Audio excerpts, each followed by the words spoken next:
everybody. Welcome to Week 8 in the Mason and Zane Show alongside Richard Zane. I'm Mitch Mason. Glad that you're spending a little bit of your day with us. And Richard, we have a couple good things to talk about this week. Looks like the Aggie baseball team may be turning a little bit of a corner. Now, you and I kind of disagree on that subject. I think we're hot. I think we've won 5 out of our last 6, and we're going into this weekend in a really good position to win a series. You think we're lukewarm. Yeah, we're lukewarm and kind of in trouble this weekend. But in my opinion, the last week, the last 4 games certainly back up my position. So let's go ahead and dive into the recap. This weekend, the Aggies went to Baton Rouge to face the almighty LSU Tigers. The Tigers came into the series ranked 6th in the country, and the Aggies got to face not 1, not 2, but 3 outstanding starting pitchers, and only one of those starting pitchers came out of the weekend with a win. On Thursday, the Aggies kicked it off early. Aggies won 4-0. Nick Chorby hit a 2-run homer in the 5th to break the scoreless tie. Brigham Hill, absolutely on fire. Looks like he's turned a corner. You know, his last few starts, he was a little slow, a little, not his usual self once. I believe his last dominant start was the game against Texas Tech when we won 9-0.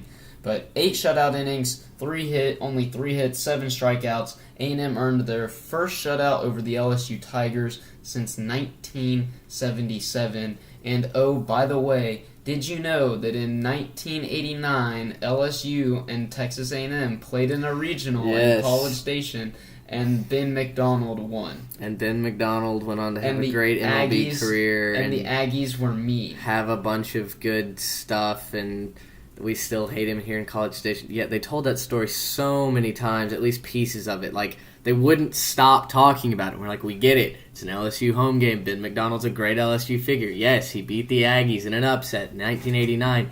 Kept us from going to the college. Like, we get it. We hear that every time we play the Tigers. Well, anyways, moving on to Friday. Did you know that in 1989, Ben McDonald beat A&M in a regional at Olsen Field?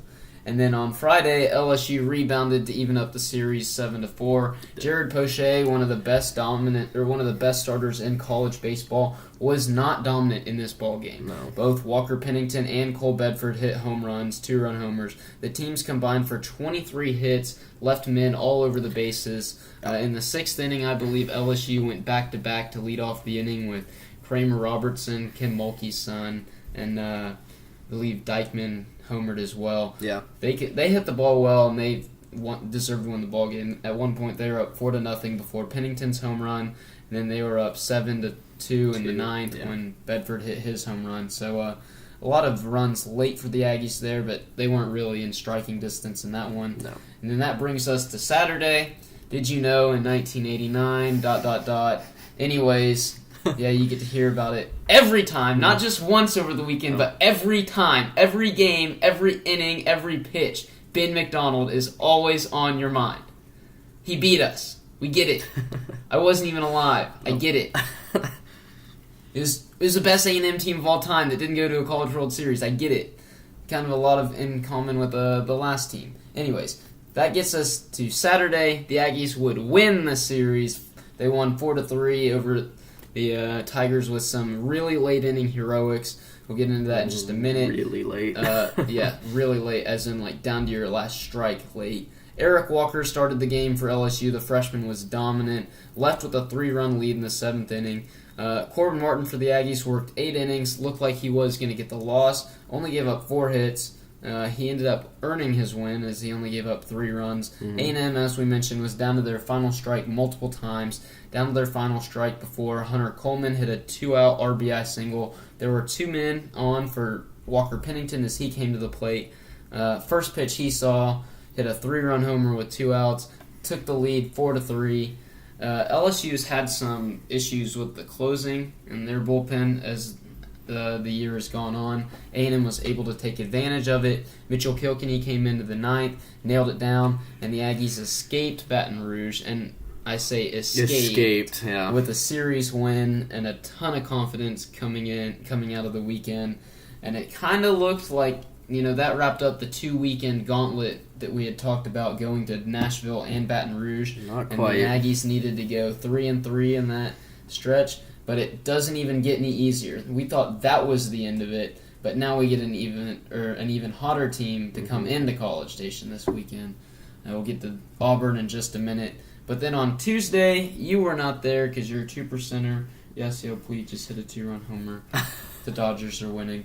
Anyways, Tuesday, Dallas Baptist came to town. Dallas Baptist is another really good team. They've been to Super Regionals in each of the last 2 years, I believe. Hosted one in 2015. Yeah, they did. They're a very good ball club. And have you ever been to their ballpark out there? I have. It's a very nice ballpark. It is. Anyways, A&M was able to win that ball game 7-3. Dallas Baptist got off on the right foot in the second with a solo homer, but the Aggies would not be denied. A&M would take the lead in the third. Nick Shorby would have 3 RBIs on the day. They strung a few hits together in the sixth, aided by a couple Dallas Baptist errors. Gave up 2 more solo shots to DBU, but when you're down 7-2 in the ninth inning and you get a solo shot, doesn't really do much. Not going to really do anything for you. Although I will say that the home run that was hit by the Pats in the ninth inning hit off the top of the batter's eye in center field. It's a shot. It's like 440 feet away, dude. Yeah, It was like, wow. And at that point, everybody in the ballpark was clapping for him because that was just just a bomb. I haven't seen a home run hit that far at Olsen Field since, I want to say, Jonathan Maroney's grand slam last year that he hit over the scoreboard. That was a shot, yeah. Anyways, pitching looked good. Jason Doxakis, Kason Sherrod, Kaylor Chafin, Turner Larkins, and Mitchell Kilkenny all got some work in. Kilkenny worked the ninth inning again. That's his 3rd appearance in a row where he's worked in the ninth. Mm-hmm. He's looked fine. He gave up a solo homer, but I'd rather him give up a solo homer up 5 runs than in a 1-run ball game in Baton Rouge. So, sure. Anyways, that wrapped up a 3-1 week for the Aggies. Very good weekend for them. Yeah. Good week. Yeah. Overall, the Aggies did what they had to do. We talked about how they escaped on Saturday afternoon against LSU, but you get shut out by a very, very good freshman on Saturday. It looks like you're about to lose the series and fall short of that 3-3 mark, and then a little bit of Olsen magic on the road. And I think that's what this team is going to need. They're not an excellent team by any stretch of the imagination. No. A lot of talent on this squad, but we haven't really put it together this season, especially when it comes to the bullpen and pitching. But to get Walker Pennington to come up and to do what he did makes you think that this team could be dangerous come tournament time. I don't know how far we can get, but I don't think we're going to be a team that anyone necessarily wants to be playing, whether it be in the SEC tournament or the big dance come, May, June? Yeah. Anyway, June. I think the Aggies have a lot to hold their head high about coming into this weekend, but that being said, we are about to play a very, very hot Auburn Tigers team. That is definitely the case. Elsewhere around the SEC last weekend, Ole Miss got swept at home by Mississippi State. That's absolutely huge for a Bulldog team that's been struggling. Yeah. They're knocking on the doorstep of being ranked after a really slow start. Kentucky won 2 starts against Vanderbilt. They've won their first 3 SEC series.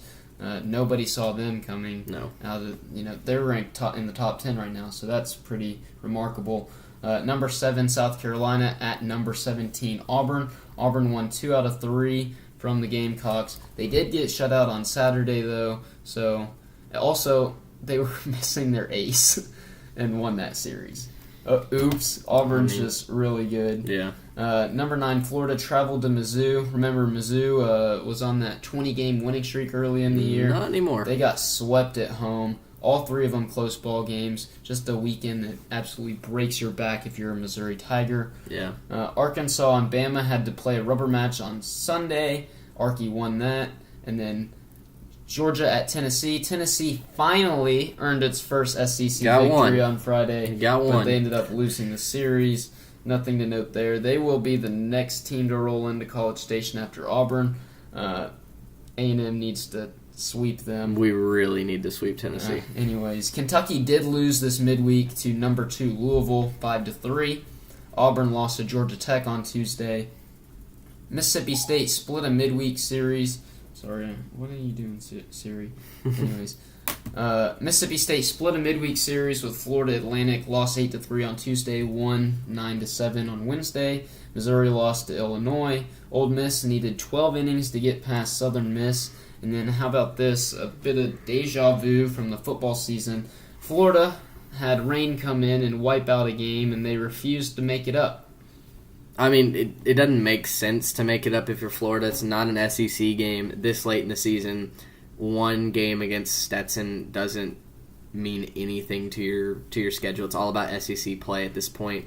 And they were losing when the game got rained out. 8-2. It wasn't close. So, I mean, zero reason for Florida to want to make this up. I don't blame them. I do feel bad for Stetson, though. They were about to get a big road win against an SEC cowardly team. In my opinion, for Florida. Well, but I mean, it doesn't make any sense. Yeah, I know, but still, play the game. Play the game. Anyways, that's all I got to say. They backed out and refused to make up on a later date or continue or even just wipe it clean and play on a later date.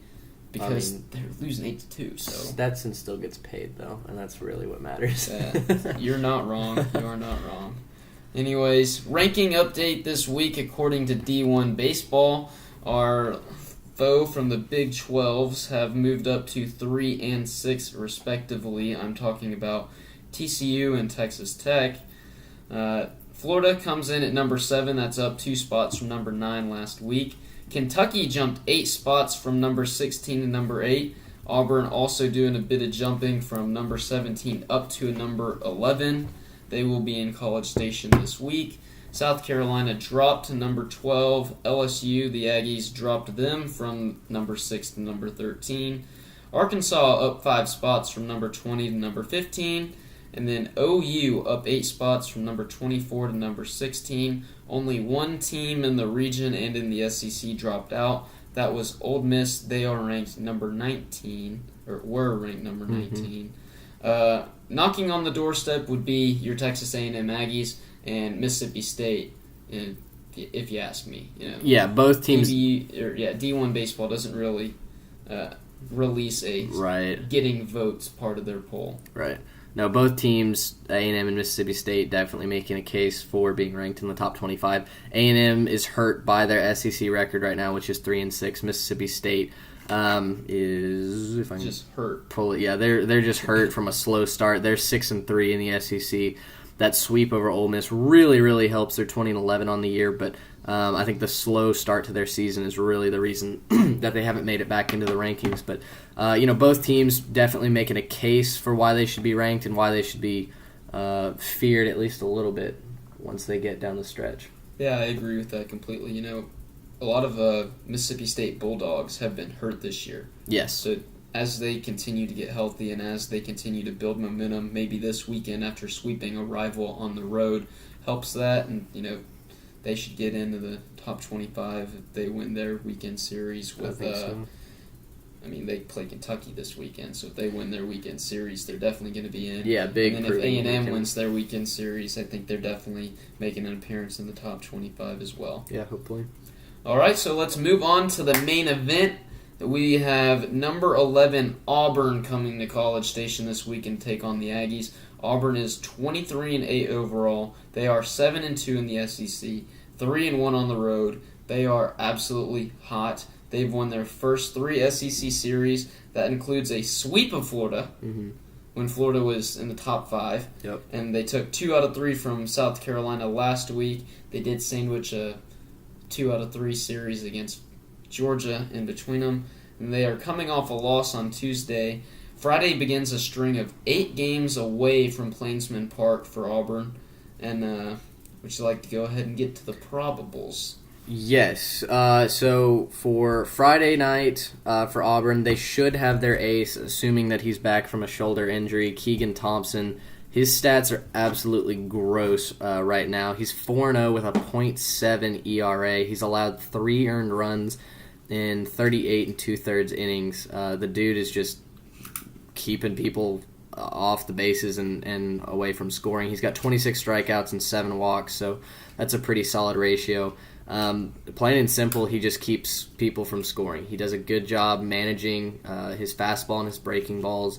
and he's not letting people on by the walk. 7 walks in almost 40 innings is very, very efficient. Like I pointed out with the strikeouts, he's not a necessarily overpowering pitcher. He's not going to blow you away, especially when you look at their next starter on Saturday, which we'll talk about in just a second. But the Aggies have to get people on base, and then they have to capitalize on those opportunities. A&M has struggled all year long with leaving guys on base. If we do that Friday night, Keegan Thompson's going to tear us apart and shut us down. No doubt. I think Brigham Hill's going to be up. Needs to be up for the challenge. He is 5-2 with a 2.1 or with a 2.6 ERA after shutting out LSU last week. Keegan Thompson sat out last Friday's game against South Carolina as a precaution. Yeah. With shoulder soreness, he should be back. If he's not, they've still got a guy who's easily an ace himself in Connor Mays. He's 4-1 with a 1.58 ERA. I would expect him to go Saturday against Stephen Kolek. Yeah. That game on Saturday is not on TV. Connor Mays was dominant last weekend against South Carolina. Do you have it written down as it's Casey? Casey, my bad. Was I saying Keegan? Connor. Oh, my bad. I don't even know where I got Connor from. Casey. I have it written down correctly. My bad, Casey.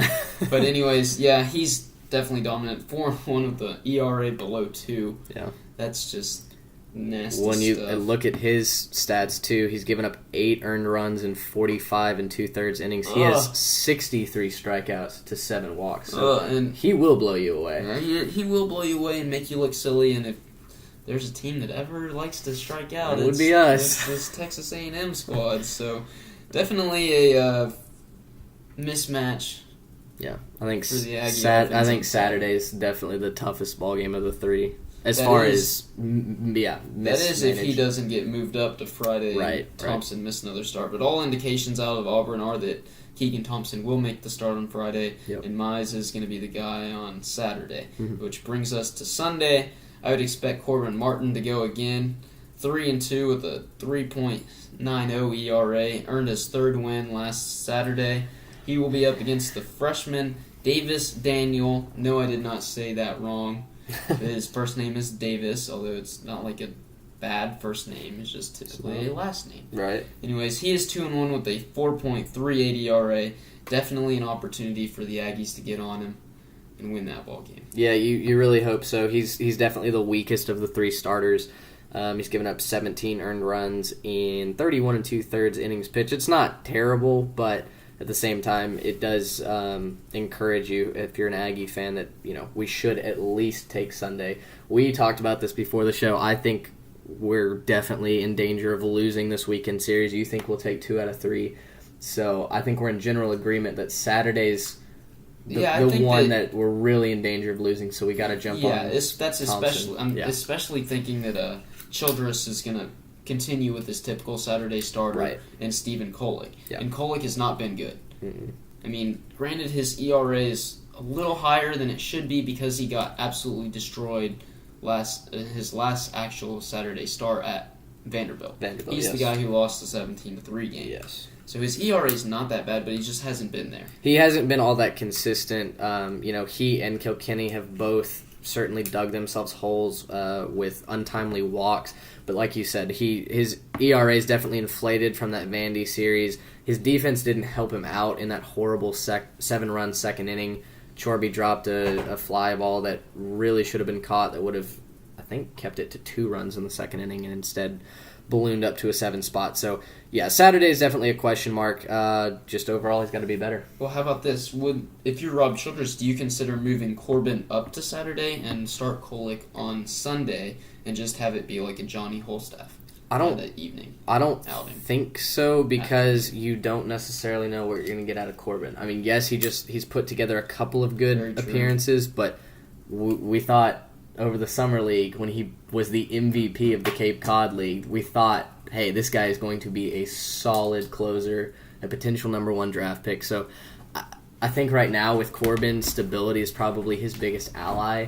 If he has the mindset that, hey, Sunday's my start, this is what I'm preparing for all week long, I think that's what you stick with and hope he gives you 6, 7, maybe even 8 strong innings instead of, oh, by the way, Corbin, you're going to go Saturday.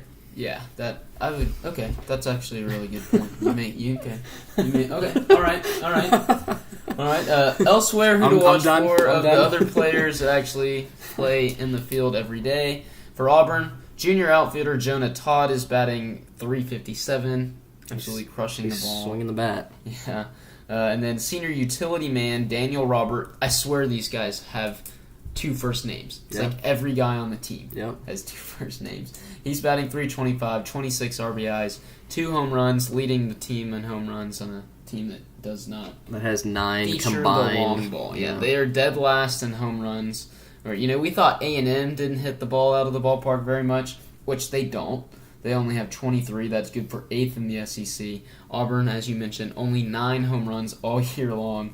That's dead last. That's 10 fewer than Ole Miss, who is number 13 in the SEC. I think part of that problem isn't that they don't have a lot of power. Plainsman Ballpark is huge. Is it? Yeah, it's a pitcher's ballpark, so I think that's part of it. But from their statistics, Auburn just strings together a lot of doubles. They only have one guy. Jonah Todd is in double digits in doubles, but every single one of their guys has the potential to put it in the gap or down the line. So Auburn strings it together by just putting men on base and knocking them in, and I mean that wins ball games in the SEC very clearly. Yeah, and who to watch for as far as the Aggies go, I would say Nick Chorby. 3 homers in his last 5 games. Bat is hot, driving in a lot of runs. He had 3 RBIs against DBU on Tuesday, which means the bottom half of the order is starting to get going because people are on base because your leadoff man is picking people up. And then here's your weekly check-in on Braden Shoemake, who dropped his average to .364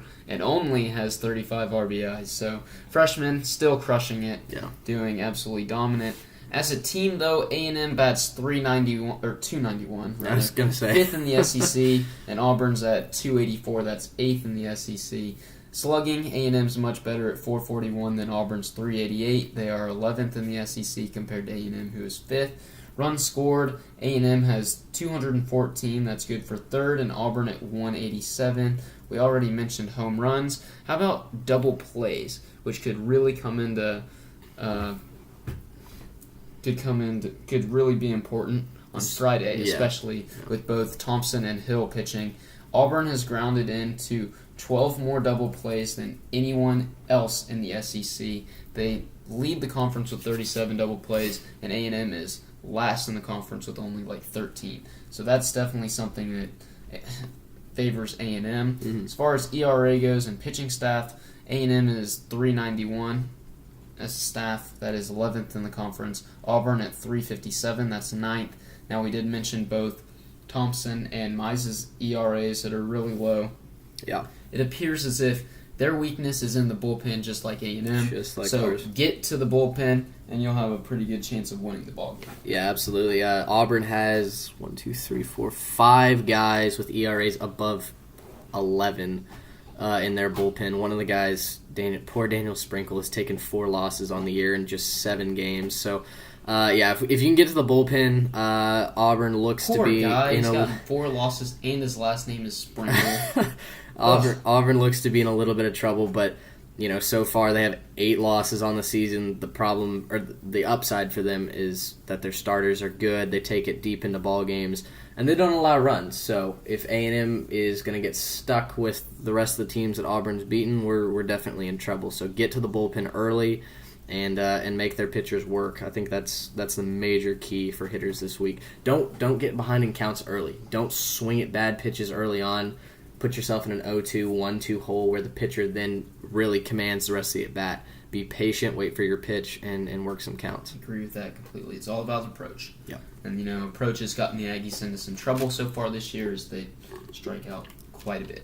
A lot. Anyways, elsewhere around the SEC, Vandy travels to number 12, South Carolina. Mizzou looks to get back on track as they travel to Athens, Georgia to take on UGA and the Bulldogs.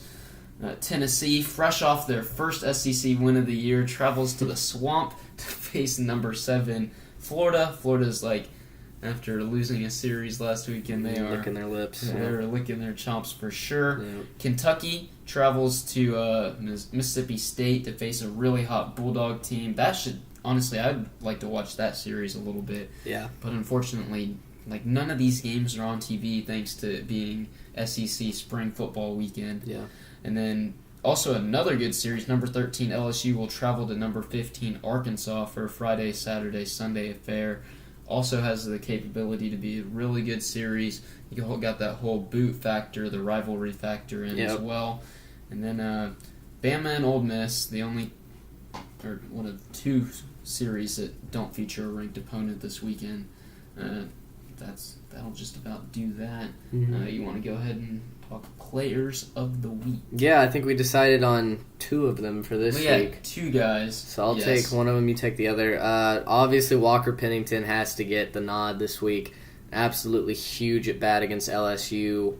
Won us the series against the Tigers, like we talked about earlier, for the first time since the 70s at the box. So congrats to Walker. He did a good job. I mean, like, just being put in that situation where you've got a little bit of momentum, Hunter Coleman's already knocked in a run, you've got men on base, like, you have to be clutch here. And on the first pitch, he took it into the bleachers in left field. So congrats to Walker Pennington. We would love to continue to see a little bit of that. Showing his clutch factor, something that he had last year in the SEC tournament when he launched that huge clutch home run against Ole Miss in the semifinal game. But anyways, huge home run for Pennington. My guy is going to be Brigham Hill. 8 shutout innings, only 3 hits against LSU on Thursday. Earned the first shutout for A&M over the Tigers in, 40 years? Yeah, a long time. Since 1977. Definitely showing signs of coming back and being the guy that he was a couple years ago, or a couple starts ago, rather. Right. My bad. Hadn't been here that long. We definitely need him to come back and be the prototypical Friday night starter ace that this team definitely needs. So I think that'll just about do it. He needs to continue that this weekend. Yeah, absolutely. We need a big start out of the entire pitching staff. But like we talked about, Friday seems to be kind of that turning point where if you can go get a win Friday night, much like against LSU, if you can go get a win Friday night, you're in the driver's seat for that series. Last week we talked about Jared Poche going Saturday. We kind of figured we'd probably lose that game, and so then it puts the pressure on Corbin Martin Sunday. But you got to start the series out with a win. Yeah, I definitely think Sunday's a must-win for A&M. Honestly, every Friday game, every series opener is a must-win. It's always good to get out on the right foot and be in the driver's seat, like you mentioned. Yeah. So that's absolutely. I like that. All right, well, that'll about do it for us on Week 8 of the Mason and Zane Show. From Richard Zane, Mitch Mason, thank you again for riding along with us for a little bit of your day. We'll be back to talk to you guys next week as the Aggies hopefully come away with a weekend series against Auburn. But until then, we will see y'all later.